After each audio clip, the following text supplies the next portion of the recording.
श्रीगोविन्दम् प्रपद्येऽहम् दीनानुग्रहकारकम् वन्दे मुकुन्दमरविन्ददयालताक्षम् कुन्देन्दुशङ्खदशनम् शिशुगोपदेशम् इन्द्रादिदेवगणवन्दितपादपीठम् वृन्दावनालयमहम् वसुदेवसूनुम्।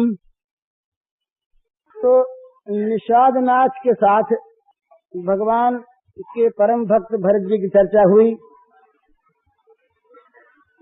और वहाँ तरह तरह की बातें हुई। रात को वहाँ रहे, सवेरा होने पर फिर वहाँ से आगे बढ़े।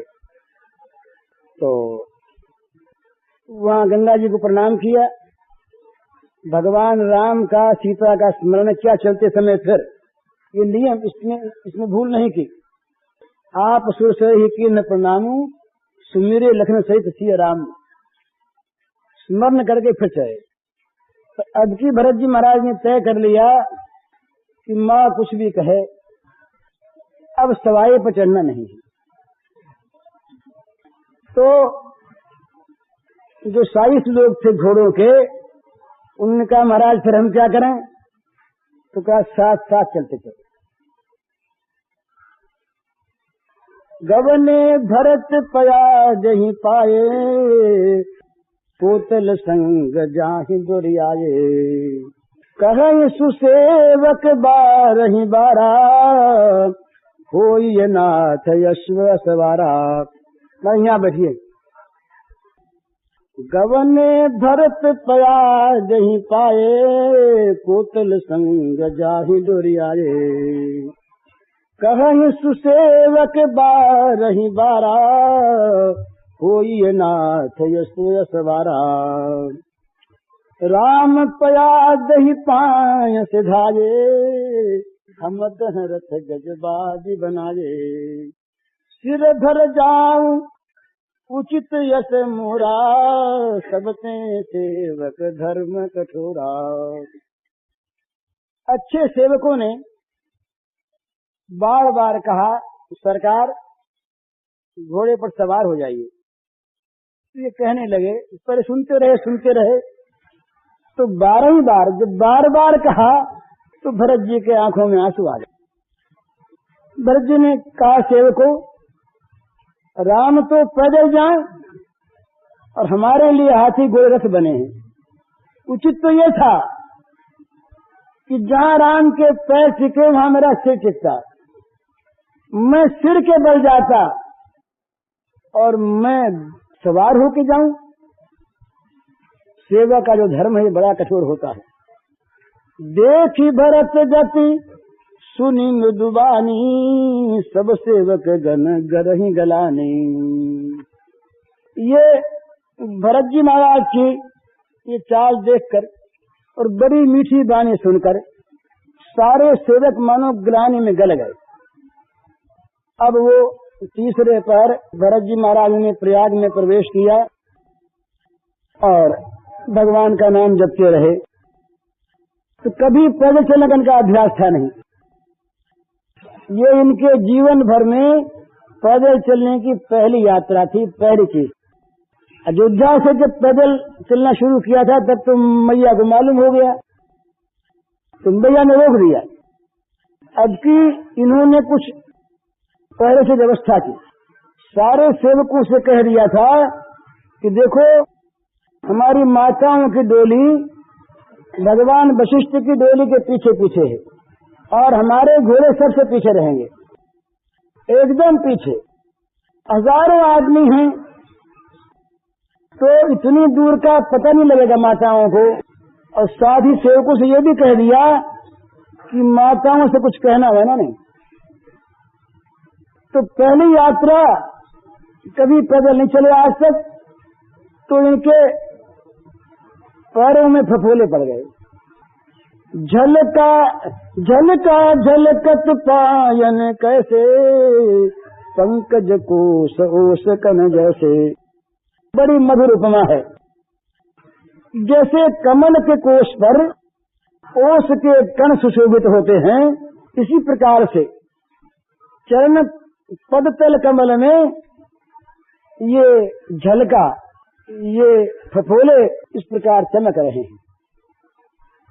भरत आए आजू भयउ दुखित सुनि सकल समाज। अब पता लगा, अब तक लोगों को मालूम नहीं था। जब ये आए और जरा एक जगह बैठे तो लोगों ने देखा कि पैरों में फफोले पड़े हुए हैं।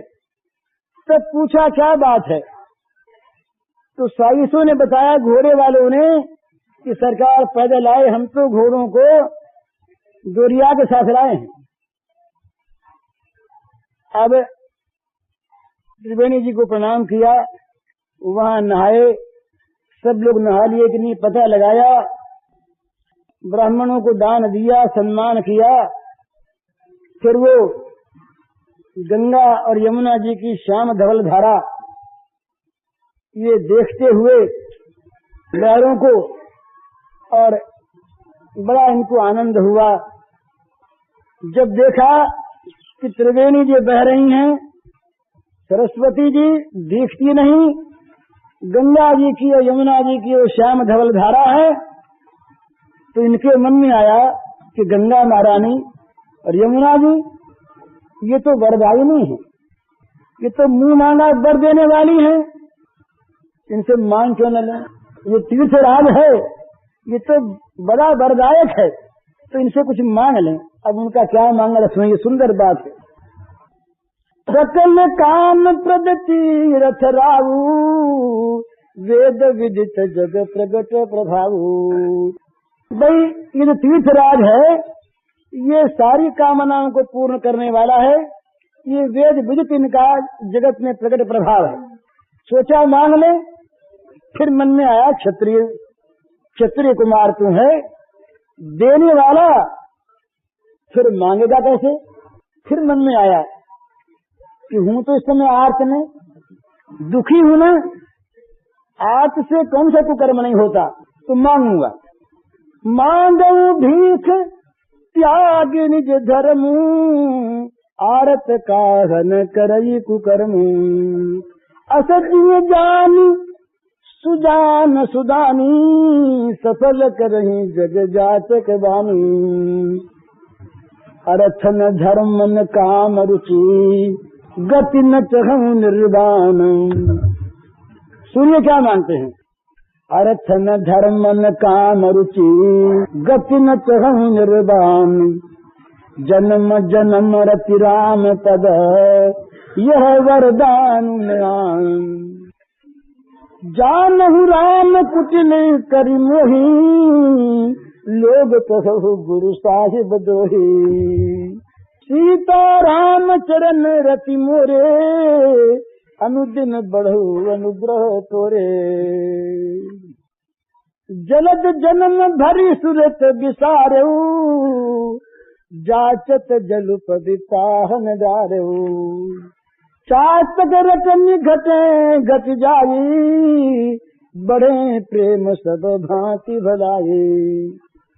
कनकई बान चढ़े जिमिदाहे, तिनि प्रियतम पद प्रेम निवाहे। बड़ा सुंदर प्रसंग है। भरत जी महाराज कहते हैं राजराज से, कहते हैं कि मैं अपने धर्म का त्याग करके भीख मांग रहा हूँ। भरत जी कहते हैं कि क्षत्रिय का धर्म भीख मांगना नहीं, पर मैं अपने धर्म का त्याग करके भीख मांग रहा हूँ। क्यों? मैं आर्त हूँ, मैं दुखी हूँ। दुखी आदमी, आर्त आदमी क्या कुकर्म नहीं कर सकता। आर्त को देख करके जो दान देने वाले हैं, उनको ये विचार नहीं करना चाहिए कि मांगने का अधिकारी है कि नहीं।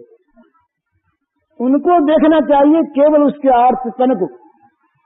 असत्य जान सुजान सुदानी, आर्त जान करके जो चतुर दान देने वाले हैं, वे भिखमंगे की मन की बात को सफल करते हैं।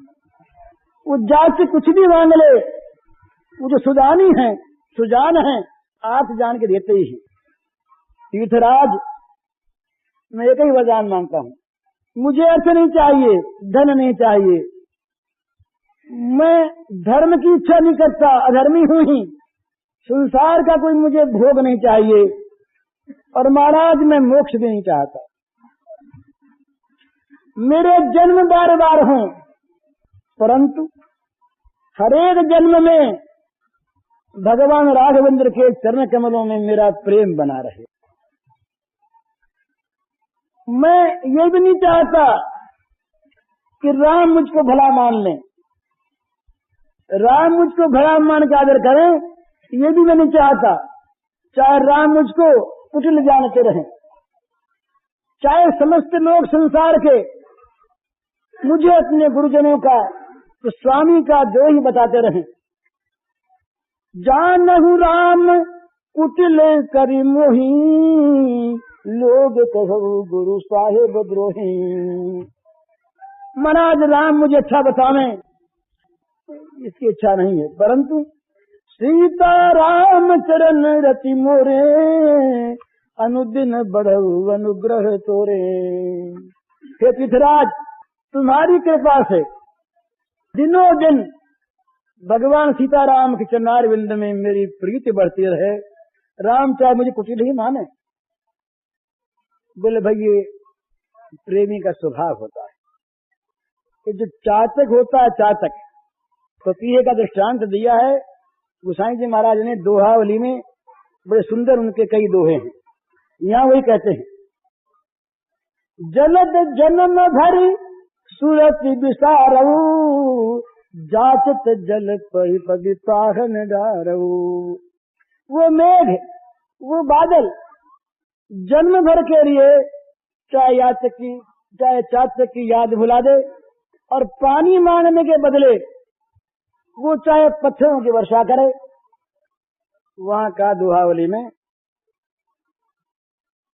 रटत रटत रसना लगी, तृषा सूख गे अंग, तुलसी चातक प्रेम को नित नव नूतन रंग।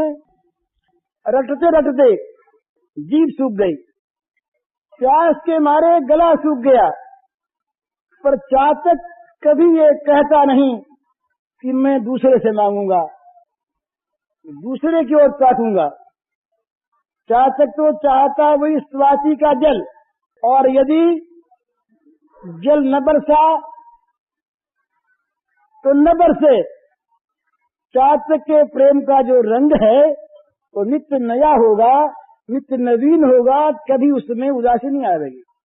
अच्छा भाई, न देने पर यह बात हुई, पर कहीं जल मांगने वाले चातक को ये बादल बड़े बड़े कठोर ओले बरसा के उसकी पांखों को तोड़ दे तो वहां कहा, बरसी पर उस पाहन पयद, बरसी पर उस पाहन पयद, पंख करे टुक टुक, तुलसी परी न चाहिए, चतुर चातक कहीं चूक।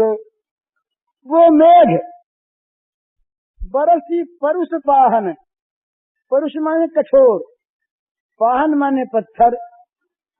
कहते हैं जल न बरसे, वो जल न बरसावे, और जल के बदले में बड़े कठोर कठोर पत्थरों को बरसाकर चातक की पांख के टुकड़े टुकड़े कर दे।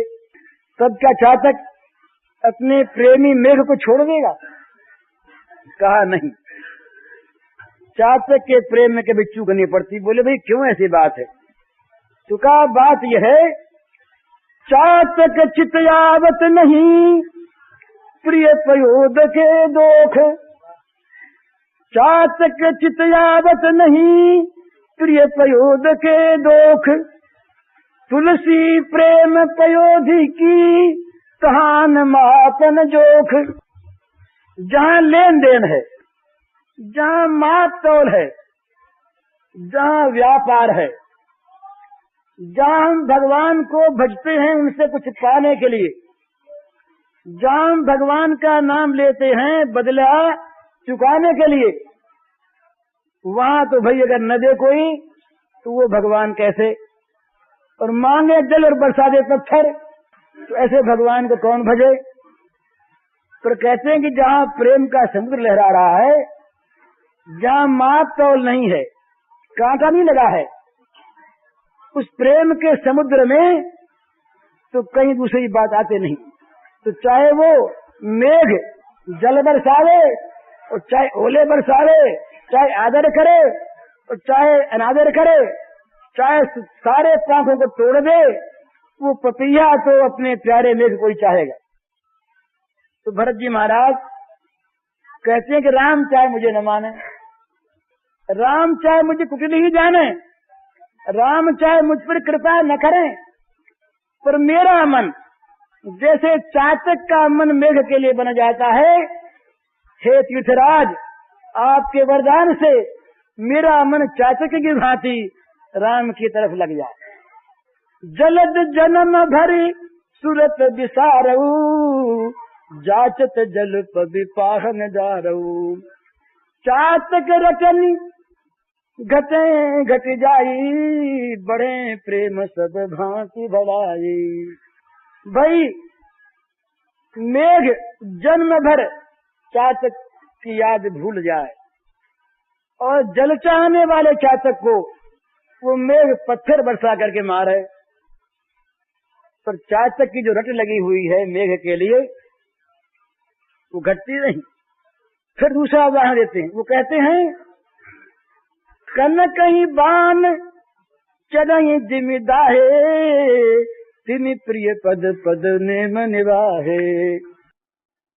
जैसे सोना जलाने से चमकता है, जितना सोना हम जलाएंगे उतना उसका मैल निकलेगा, उतना वो चमकेगा।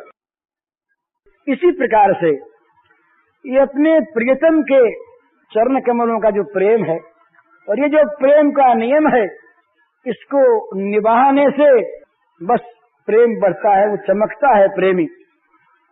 तो तीर्थराज हमें कुछ नहीं चाहिए, अर्थ धर्म काम इसमें हमारी कहीं रुचि नहीं है, न मोक्ष चाहिए, चाहे राम न माने कोई आपत्ति नहीं, पर हमारा मन चातक बन के राम को मानता रहे। तो भरत वचन सुनी मांझ त्रिवेणी, भई मृदुबान सुमंगल देनी।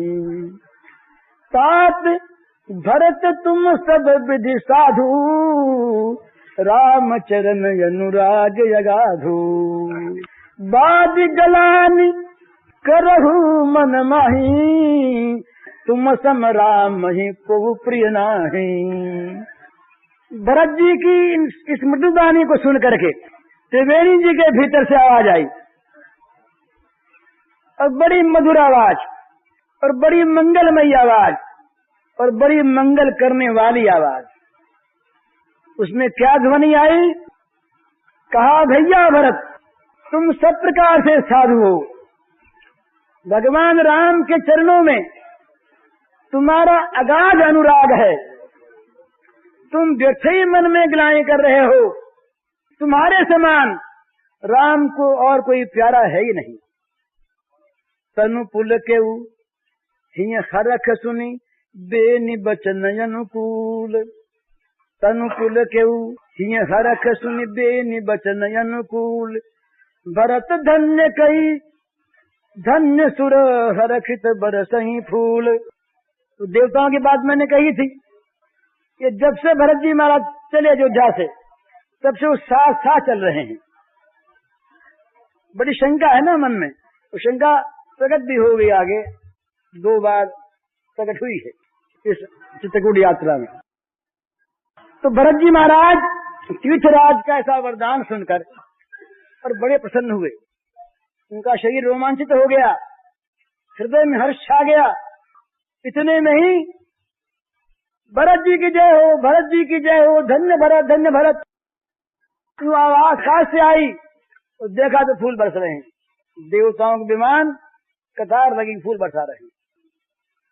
ये जब हाल देखा, वहां तो लोग नहा रहे थे तीर्थ में, बहुत लोग थे प्रयाग के रहने वाले, उनमें सब प्रकार के लोग थे, चारों आश्रमों के, ब्रह्मचारी गृहस्थ वानप्रस्थ सन्यासी।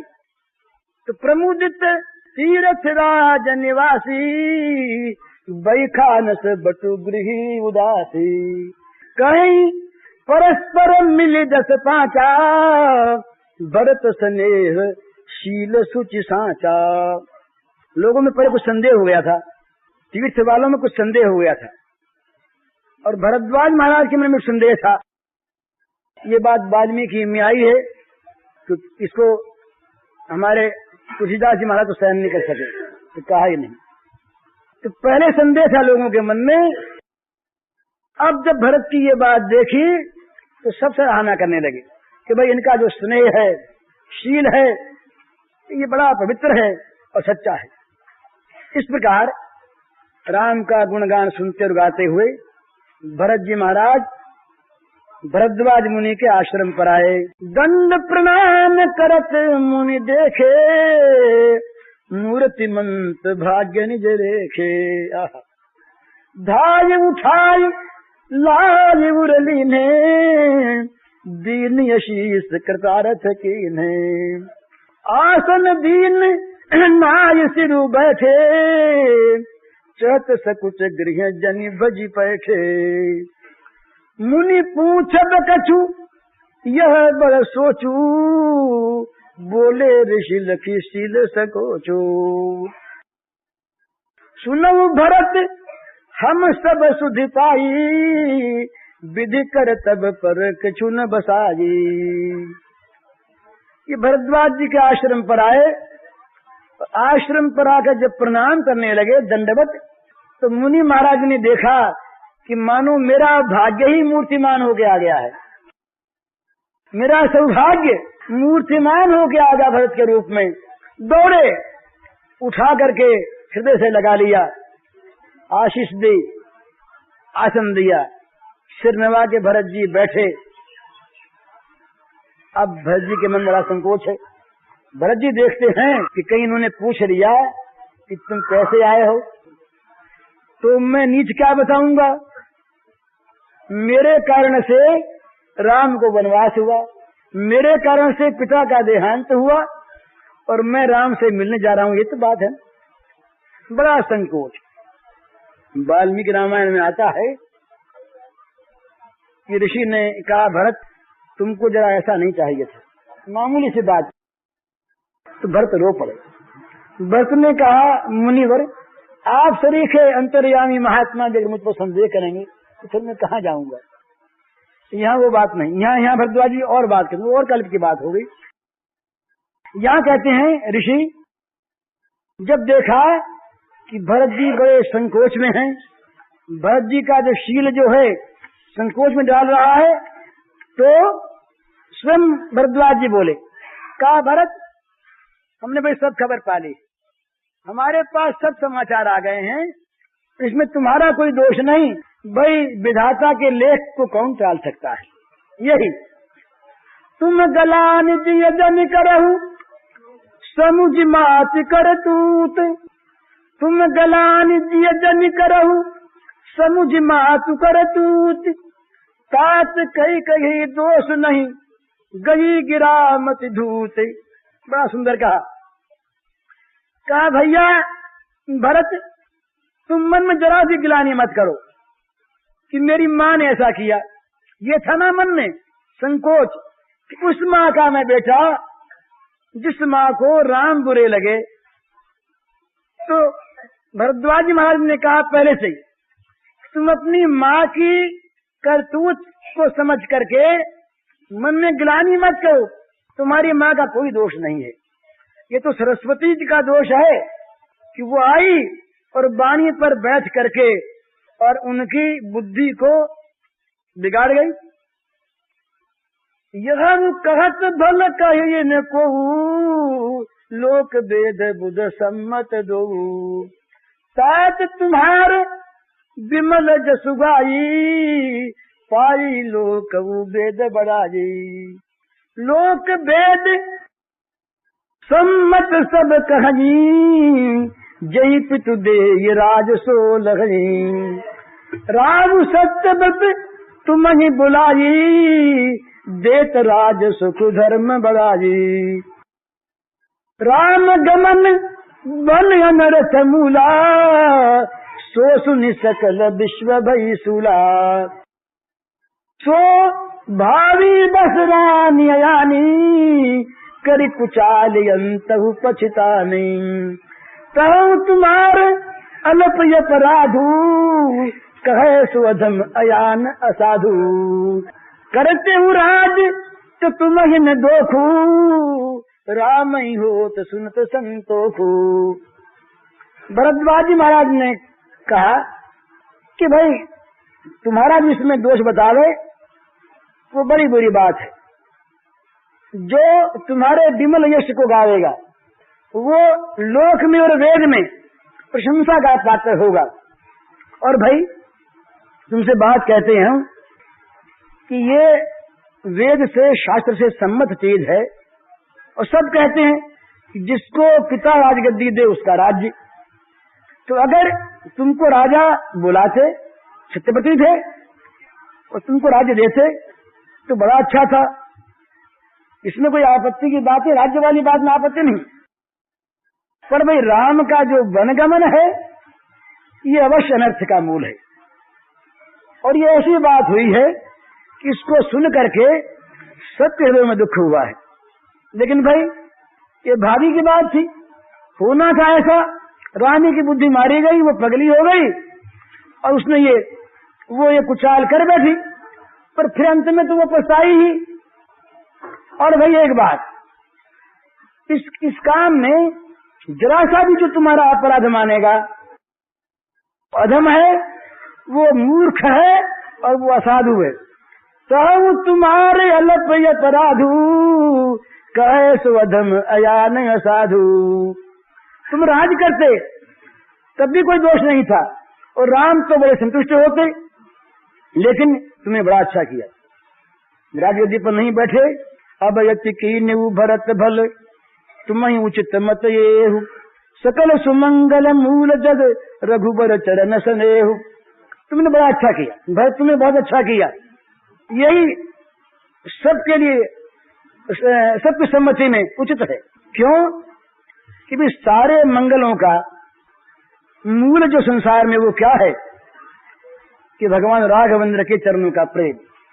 इसलिए सो तुम्हार धन जीवन प्राणा भूरि भाग को तुम्हें समाना।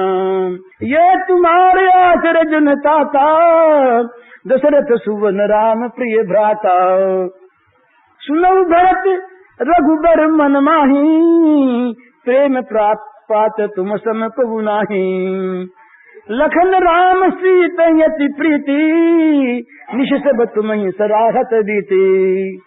जाना मरुम नाथ प्रयागा मगन हो तुमरे अनुरागा। तुम पर स्नेह रघुबर के सुख जीवन जग जस जड़ नर के। यह अधिक रघुवीर बड़ाई प्रणत कुटुम्ब पाल रघुराई। तुम तो भरत मोर मत येहू धरे देह जनु राम सनेहू। तुम कहें भरत कलंक यह हम सब कहें उपदेश। राम भगत रस सिद्धि हित भाय समय गणेशु। बड़ी सुंदर बात है ये, ध्यान दे के सुनिए। भरद्वाज जी कहते हैं कि भरत तुम्हारा जीवन और तुम्हारे प्राण धन्य है। जगत में तुम्हारे समान बड़भागी और कौन है। परंतु भरत जी को जरा संकोच हुआ यहाँ पर कि बड़ी बड़ाई करते हैं। तो जरा सा ऋषि ने रुख पलटा और सच्ची बात भी थी। कहा भाई इसमें कोई आश्चर्य की बात नहीं है भैया, तुम ये मत समझना कि हमारी बड़ाई कर रहे हैं। ये तो तुम्हारे लिए हो नहीं था। क्यों कि तुम दशरथ के बेटे हो और तुम राम के प्यारे भाई हो।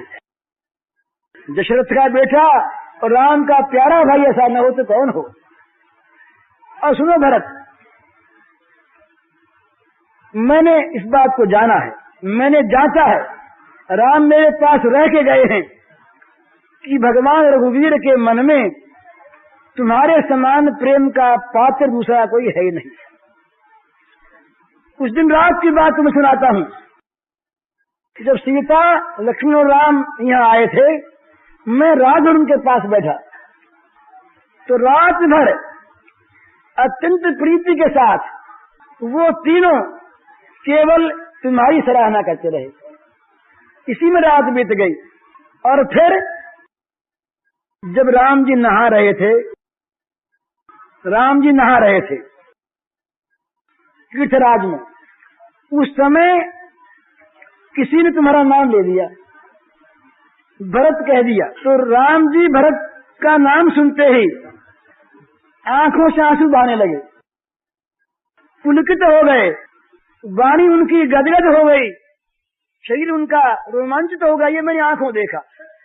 वो प्रेम में मग्न हो गए। जाना मरम नहात प्रयागा, मगन हो ही तुम्हारे अनुरागा। भाई तुमसे अधिक क्या कहूं।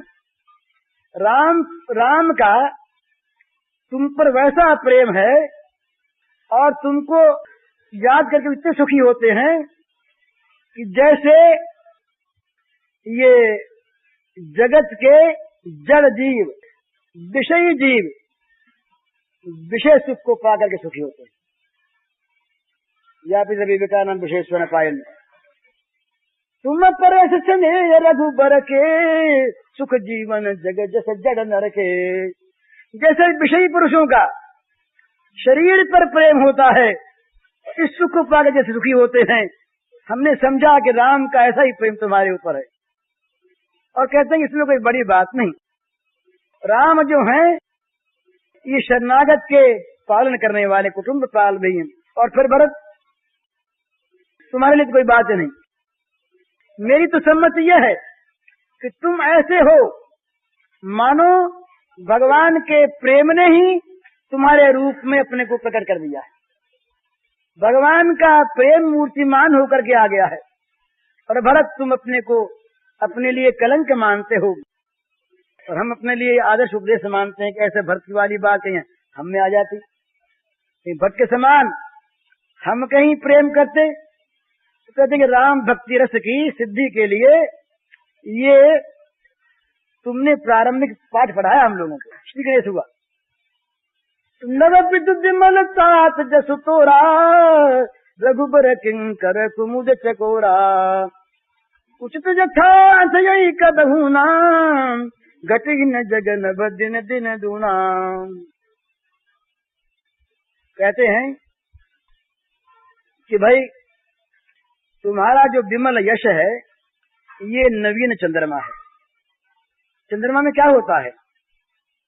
चंद्रमा शुक्ल पक्ष में उत्तरोत्तर बढ़ता है और कृष्ण पक्ष आते ही घटने लगता है। तो ये जो तुम्हारा जो यश चंद्र है इसमें कभी अमावस नहीं होती। वो कहते हैं कि जो तुम्हारा यश चंद्र है ये तो है नवीन चंद्रमा, और ये भगवान जो हैं। और फिर कहते हैं कि ये चंद्रमा कैसा है कि अथयि कब होना, ये कभी चंद्रमा अस्त नहीं होता, ये सदा बढ़ता रहता। घटेगी न जग नभ दिन दिन दूना। ये जग के आकाश में वो जो चंद्रमा है वो घटता है, पर ये कभी घटता ही नहीं है, दिन दिन दूना होता चला जाता है। तो ये चकोर का, कुमुदनी का यहाँ पर उदाहरण दिया और चकवे के लिए कहा कि भाई। फिर कहते हैं आगे जाके फिर कहा भरद्वाज जी महाराज ने कि भाई भरत देखो एक बात हम तुमसे कहते हैं, सुनो भरत हम झूठ न कहनी, उदासीन तापस बन रही। सब साधन करे सुफल सुहावा, लखन राम सिय दर्शन पावा। तेई फल कर फल दरस तुम्हारा, सहित प्रयाग सुभाग हमारा। भरत धन्य तुम जग जसु जयऊ, कैयस प्रेम मगन मुनि भयऊ। कहा देखो भरत जी तुमसे कुछ हमें लेना नहीं है, हमारी हम कोई झूठी खुशामद करती हूँ ऐसी बात नहीं। हम उदासीन हैं, तपस्वी हैं, वन में रहते हैं, तुमसे में क्या जरूरत है? तो हम सिद्धांत बताते हैं, अपना अनुभव बताते हैं कि जगत में जितने भी साधन हैं, सारे साधनों का उत्तम से उत्तम फल क्या है? भगवान राम, लक्ष्मण और सीता के दर्शन, ये हमने पाए। तो हमने साधन किया आज तक, उन सबका हमने फल पाया, सीताराम लक्ष्मण के दर्शन। और भैया, सीताराम लक्ष्मण के दर्शन का जो फल है वो है तुम्हारा दर्शन। यही फल कर फल दरस तुम्हारा। सारे साधनों का फल राम का दर्शन, और राम के दर्शन का फल भरत का दर्शन। तो ये तो सारे प्रयाग के साथ हमारा सौभाग्य हो गया। भरत, तुम धन्य हो, तुमने संसार में अपना ये प्रेम यश फैला दिया। यूं कहकर के मुनिराज समाधि मग्न हो गए। प्रेम की उन्हें समाधि आ गई। सारे मुनिगण हर्षित हो गए। सब लोग साधु साधु कहने लगे। देवताओं ने धन्य धन्य कह करके फूल बरसे। सारे प्रयाग में धन्य धन्य की ध्वनि फैल गई। और भरत के मन में बड़ा अनुराग उपजा। पुलक गात हिय राम सिय, सजल सरोरुह नयन, करि प्रणाम मुनि मंडली, बोले गद गद बयन। शरीर उनका पुलकित हो गया और हृदय में भगवान सीताराम आ विराजे। नेत्र, जो नेत्र कमल हैं, ये जल वाले हो गए, इनमें जल आ गया। और सारी मुनि मंडली को प्रणाम करके भरत जी महाराज गदगद वाणी बोले। थोड़ी सी तुम छोड़ दिया जान। क्या कहा? मुनि समाज और तीरथ राजू, साचु सपथ अघाई अकाजू। यही थल जो कछु कही बनाई, यही सम अधिकन अघ अधमाई। भाई ये तीर्थराज है और मुनियों का समाज है। यहाँ पर सच्ची शपथ करना भी उचित नहीं।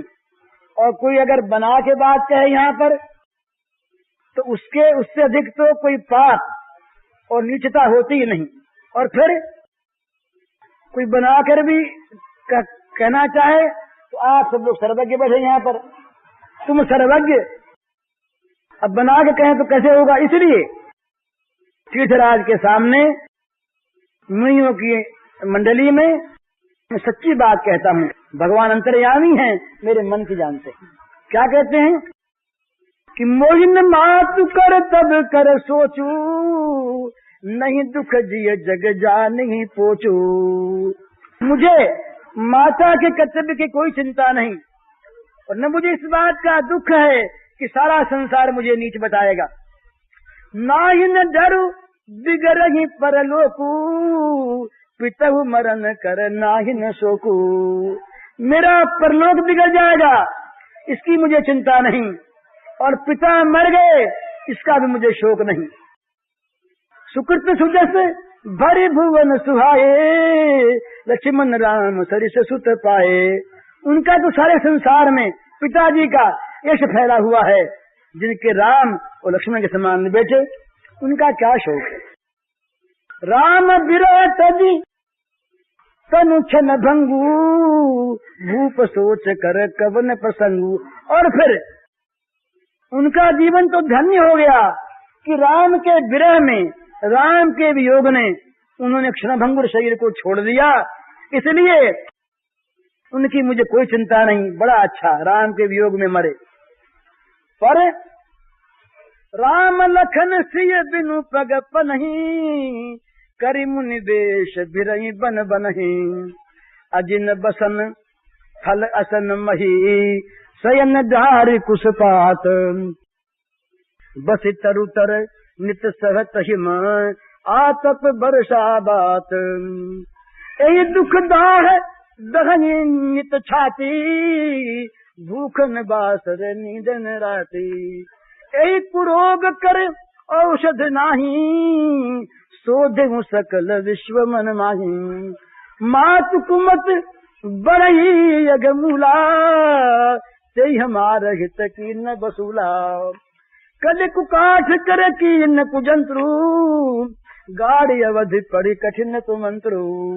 मोही लगी ये कुठाठ तई ठाठा घाल सी सब जग 12 बाटा। मिटई कुजोग राम फिर आए बसई अवध नहीं आन उपाए।